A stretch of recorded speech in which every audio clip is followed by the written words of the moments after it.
CMRL കേസിൽ തന്നെ arrest ചെയ്യുമെന്നത് ആഗ്രഹം മാത്രമാണെന്ന് മുഖ്യമന്ത്രി പിണറായി വിജയൻ. CMRL എക്സാലോജിക് ഇടപാടിൽ നിയമവിരുദ്ധമായി ഒന്നുമില്ല. എല്ലാം സുതാര്യവും നിയമപരവുമാണെന്നും മുഖ്യമന്ത്രി റിപ്പോർട്ടർ ക്ലോസ് എൻകൗണ്ടറിൽ പറഞ്ഞു. എനിക്കെതിരെ ഏതാണ് കേസ്, എന്താണ് അവർ ഉദ്ദേശിക്കുന്നത്, അത് പറയണ്ടേ. ഒരു ആളൊരു കമ്പനി നടത്തുന്നു, ആ കമ്പനി നടത്തി എൻ്റെ മകളായി പോയി എന്നുള്ളത് മാത്രമേ ഇവിടെയുള്ളൂ. എത്ര കമ്പനികൾ ആളുകൾ നടത്തുന്നുണ്ട്? പ്രതിഫലം രേഖപ്രകാരമാണല്ലോ, കൃത്യമായ അക്കൗണ്ടിലൂടെയാണല്ലോ വരുന്നത്. ആ അക്കൗണ്ട് ആരെങ്കിലും മറച്ചു വെച്ചിട്ടുണ്ടോ? ഈ രണ്ട് കമ്പനികൾ മറച്ചു വെച്ചിട്ടുണ്ട്. രണ്ട് കമ്പനികളുടെയും അക്കൗണ്ടിൽ അതുണ്ടല്ലോ. എങ്ങനെയാണ് ആളെ കൊടുക്കാൻ പറ്റുക എന്നുള്ള ഒരു ഗവേഷണത്തിൻ്റെ ഭാഗമായി കണ്ടെത്തിയൊരു വിഷയം എന്നല്ലാതെ ഇതിൻ്റെ ഭാഗമായി നിയമപരമായിട്ടൊരു കാര്യമില്ലല്ലോ. നിയമപരമായി എല്ലാം സുതാര്യമായി നടന്നതാണല്ലോ. ആളുകൾ ആഗ്രഹിക്കുന്നുള്ള നടപടി വരില്ലല്ലോ. നിയമപരമായിട്ട് കുറ്റം ഉണ്ടാവണ്ടേ? എന്തിനാണ് ആ അന്വേഷണത്തിൽ ഇന്നയാളുടെ മകളാണ് എന്ന് രേഖപ്പെടുത്തുന്നത്? അപ്പോൾ അവിടെ തന്നെ രാഷ്ട്രീയ പ്രേരിതമാണെന്ന് വന്നല്ലോ. അപ്പോൾ രാഷ്ട്രീയ പ്രേരിതമായ ഇടപെടലിൻ്റെ ഭാഗമായി ഈ അന്വേഷണ സംവിധാനത്തെ പരമാവധി ദുരുപയോഗിക്കാൻ നോക്കിയിട്ടുണ്ട്. രാഹുൽ ഗാന്ധിക്കെതിരെ ആഞ്ഞടിച്ച് മുഖ്യമന്ത്രി പിണറായി വിജയൻ ദേശീയ നേതാവെന്ന നില മറന്ന് സംസാരിച്ചു. തന്നെ അറസ്റ്റ് ചെയ്യാത്തതിലാണ് രാഹുലിന് ആശങ്ക. കേന്ദ്ര അന്വേഷണ ഏജൻസികൾക്കെതിരെ സംസാരിക്കുമ്പോൾ എല്ലാ കാര്യത്തിലും ഒരേ നിലപാട് സ്വീകരിക്കണമെന്നും മുഖ്യമന്ത്രി വിമർശിച്ചു. രാഹുൽ ഗാന്ധി വന്ന് ഇവിടെ പറഞ്ഞത് എന്താണ്? രാഹുൽ ഗാന്ധി ഒരു ദേശീയ നേതാവാണ് എന്ന നില വെച്ചാണോ ഇവിടെ സംസാരിച്ചത്? കേരളത്തിൻ്റെ മുഖ്യമന്ത്രിയെ എന്തുകൊണ്ട് അറസ്റ്റ് ചെയ്യുന്നില്ല, എന്തുകൊണ്ട് കേസിൽ പെടുത്തുന്നില്ല എന്നാണല്ലോ ചോദിച്ചത്. എന്തടിസ്ഥാനത്തിലാണ് ആ ചോദ്യം? ഏത് കേസാണ് ഇവിടെ എനിക്കെതിരെയുള്ളത്? ഇവിടെ കേന്ദ്ര അന്വേഷണ ഏജൻസികൾ പ്രതിപക്ഷ രാഷ്ട്രീയ പാർട്ടികളുടെ നേരെ വലിയ തോതിലുള്ള വേട്ടയാടൽ നടത്തുന്നുണ്ട്. കോൺഗ്രസ് സ്വീകരിക്കുന്ന സമീപനം എന്താ കാര്യത്തിൽ? കോൺഗ്രസ് എപ്പോഴും സ്വീകരിക്കുന്ന സമീപനം ഇത്തരം കാര്യങ്ങളിൽ അവരുടെ നേരെ വരുമ്പോൾ അവരെതിർക്കും, മറ്റ് കോൺഗ്രസ് പാർട്ടികളുടെ നേരെ വരുമ്പോൾ അവർ കേന്ദ്ര ഏജൻസികളുടെ കൂടെയാണ്. അതിൻ്റെ ഏറ്റവും വലിയ ജീവിക്കുന്ന സാക്ഷിയല്ലേ കെജ്രിവാൾ. രാഹുൽ ഗാന്ധി ഇവിടെയുള്ളവർ പറയുന്നത് കേട്ടിട്ടില്ലേ കാര്യങ്ങൾ പറഞ്ഞത്? അങ്ങനെ പറഞ്ഞു പോകേണ്ട ഒരവസ്ഥ ഉണ്ടാക്കാവൂ? അപ്പോൾ സ്വാഭാവികമായിട്ട് അതിനെതിരെ പ്രതികരിക്കണ്ടേ? മോദിയുടെ മുസ്ലിം വിരുദ്ധ പരാമർശത്തിൽ തെരഞ്ഞെടുപ്പ് കമ്മീഷൻ ഇടപെടാത്തത് നിർഭാഗ്യകരമെന്ന് മുഖ്യമന്ത്രി. BJPക്കെതിരെ ഒരു ചേരി രൂപപ്പെട്ടതിലെ അസ്വസ്ഥത കൊണ്ടാണ് പ്രധാനമന്ത്രി വർഗീയത പ്രചരിപ്പിക്കുന്നതെന്നും പിണറായി വിജയൻ പറഞ്ഞു. തുടർഭരണം BJPക്ക് ലഭിച്ചാൽ രാജ്യത്തിൻ്റെ മതനിരപേക്ഷതയും ജനാധിപത്യവും സ്വാതന്ത്ര്യവും എല്ലാം അപകടത്തിലാകും. സർവോപരി നമ്മുടെ രാഷ്ട്രം തന്നെ അപകടത്തിലാകുമെന്ന ചിന്തയിലാണ് പൊതുവെ ജനങ്ങളുള്ളത്. അതിൻ്റെ ഭാഗമായുള്ളൊരു ഏകീകരണം BJPക്കെതിരെ രാജ്യത്ത് വൻതോതിൽ ഉയർന്നു വന്നിട്ടുണ്ട്. ഇത് വല്ലാതെ അസ്വസ്ഥമാക്കുന്നു എന്നതാണ് പ്രധാനമന്ത്രിയുടെ ഈ പരാമർശിച്ച ഭാഗങ്ങൾ കാണിക്കുന്നത്. നിർഭാഗ്യകരമായ വശം, ഈ മറ്റാരെങ്കിലുമാണ് ഇത് പറഞ്ഞെങ്കിൽ കേസും അറസ്റ്റും നടപടികളും എല്ലാം ഉണ്ടായിട്ടുണ്ടാകും. ഇക്കാര്യത്തിൽ ചെറുവിരൽ അനക്കാൻ പോലും നമ്മുടെ തെരഞ്ഞെടുപ്പ് കമ്മീഷൻ തയ്യാറാകുന്നില്ല എന്നുള്ളതാണ്. തെരഞ്ഞെടുപ്പ് കമ്മീഷനെ ആ പരുവത്തിലാക്കി കഴിഞ്ഞു എന്നുള്ളതാണ് വസ്തുത. തെരഞ്ഞെടുപ്പ് കമ്മീഷൻ ഇത്രയും പച്ചയായി കാര്യങ്ങൾ വരുമ്പോൾ ഒരു ഭരണഘടനാ സ്ഥാപനമല്ലേ, ഇടപെടണ്ടേ? അത് നമ്മുടെ രാജ്യത്തിൻ്റെ ജനാധിപത്യത്തിന് എത്രമാത്രം പോറലാണ് ഏൽപ്പിക്കുക? ലോക്സഭാ തെരഞ്ഞെടുപ്പ് സംസ്ഥാന സർക്കാരിന്റെ വിലയിരുത്തലാകില്ല എന്നും മുഖ്യമന്ത്രി പറഞ്ഞു. ഈ തെരഞ്ഞെടുപ്പ് നരേന്ദ്രമോദി രണ്ടാം ഊഴം പൂർത്തിയാക്കി മൂന്നാം ഊഴത്തിന് വേണ്ടി ശ്രമിക്കുന്നൊരു കാലമാണ്. ആ മൂന്നാം ഊഴത്തിലേക്ക് ശ്രമിക്കുമ്പോൾ ആ ഗവൺമെൻറ് എന്തൊക്കെയാണ് രണ്ടാം ഊഴത്തിൽ ചെയ്തത്, അതെത്രമാത്രം രാജ്യത്തിന് വിരുദ്ധമാണ്, ആ വിഷയമാണ് ജനങ്ങൾ ചർച്ച ചെയ്യുന്നത്. ആ ഹാനികരമാകുന്ന വിഷയങ്ങളിൽ കോൺഗ്രസ് നിലപാട് എന്താണ് എടുത്തത്? ഇവിടുത്തെ UDF MP-മാരെന്ന നിലക്ക് അവിടെ പോയ 18-അംഗ സംഘം എന്ത് നിലപാടാണ് എടുത്തത്? ആ പ്രശ്നങ്ങളല്ലേ കേരളം ചർച്ച ചെയ്യുക. അപ്പോൾ അതിൻ്റെ ഭാഗമായുള്ള നിലപാടിലേക്കല്ലേ പോവുക? ഇവിടെ LDF ഗവൺമെൻറ് എന്താണ് ചെയ്യുന്നതെന്നാണോ ഈ തെരഞ്ഞെടുപ്പിൽ പ്രധാനമായിട്ട് ആളുകൾ ചർച്ച ചെയ്യുക? രാജ്യത്തിന് എന്ത് സംഭവിക്കുമെന്നുള്ളതല്ലേ പ്രധാന വിഷയം. അപ്പോൾ അതാണ് ഏറ്റവും പ്രധാനമായിട്ട് ചർച്ച ചെയ്തുകൊണ്ടിരിക്കുന്ന കാര്യം. അത് സ്വാഭാവികമല്ലേ? വിവരങ്ങളുമായി VS രഞ്ജിത്തും അർജുൻ കല്യാടും ഞങ്ങളുടെ പ്രതിനിധികളുണ്ട്. രഞ്ജിത്ത്, ഇപ്പോൾ മാസപ്പടി വിഷയത്തിൽ ഭയമില്ല എന്നും തന്നെ അറസ്റ്റ് ചെയ്യാമെന്നുള്ളത് വ്യാമോഹമാണെന്നും അദ്ദേഹം പറയുന്നു. എങ്ങനെയാണ് ഇക്കാര്യം അദ്ദേഹം വിശദീകരിക്കുന്നത്?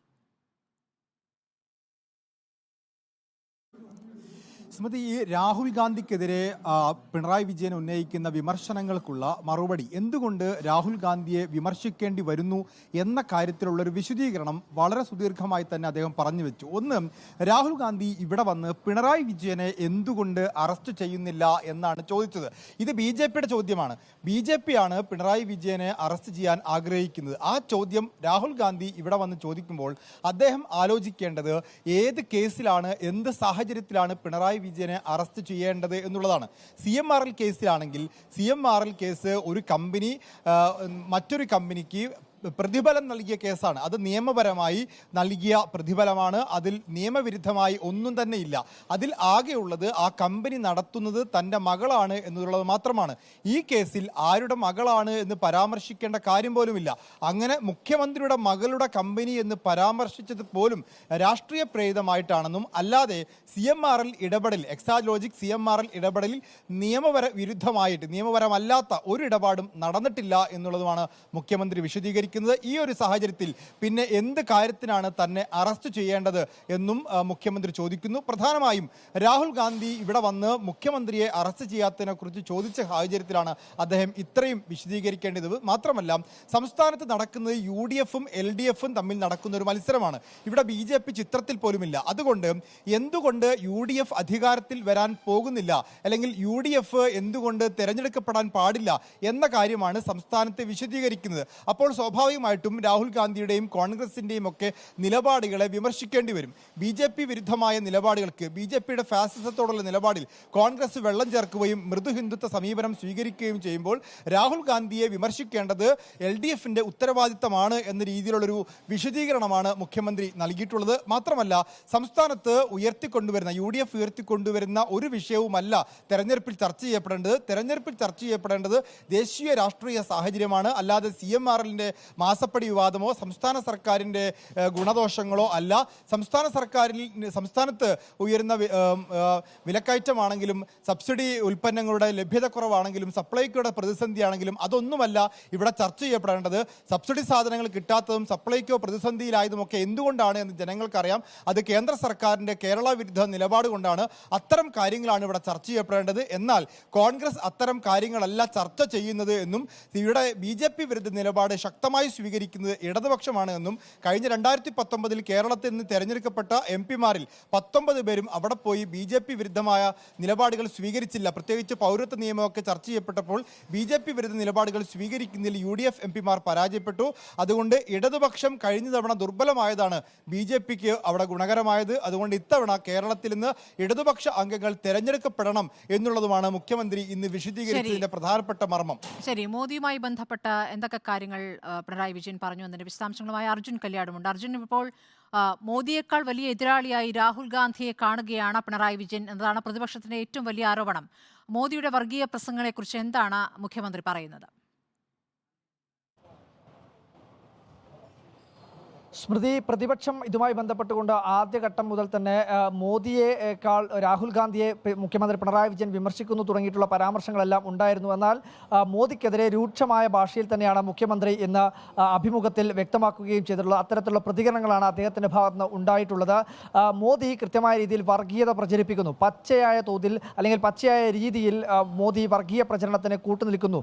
രാജ്യത്തെ ഈ നിർണായകമായ തെരഞ്ഞെടുപ്പിൽ വീണ്ടും ഒരു BJP സർക്കാർ ഉണ്ടാവില്ല എന്നുള്ള ധാരണയുടെ അടിസ്ഥാനത്തിൽ, അല്ലെങ്കിൽ ധാരണ BJPക്ക് ഉണ്ടായ ഘട്ടത്തിലാണ് വർഗീയ കാർഡ് ഇറക്കി ഈ തെരഞ്ഞെടുപ്പിൽ ഒരു വിജയം സ്വന്തമാക്കാനുള്ള ശ്രമം നരേന്ദ്രമോദിയുടെ ഭാഗത്തു നിന്നുണ്ടാകുന്നത്. അതിൻ്റെ ഭാഗമായിട്ടാണ് കഴിഞ്ഞ രാജസ്ഥാനിൽ നടന്നിട്ടുള്ള മോദിയുടെ പരാമർശം. അതൊരു പച്ചയായ വർഗീയ പ്രചരണമാണ്. ഈ ഘട്ടത്തിൽ പോലും തെരഞ്ഞെടുപ്പ് കമ്മീഷൻ ഇതുമായി ബന്ധപ്പെട്ടുകൊണ്ട് നടപടിയെടുക്കുന്നതിന് വേണ്ടി തയ്യാറാവുന്നില്ല.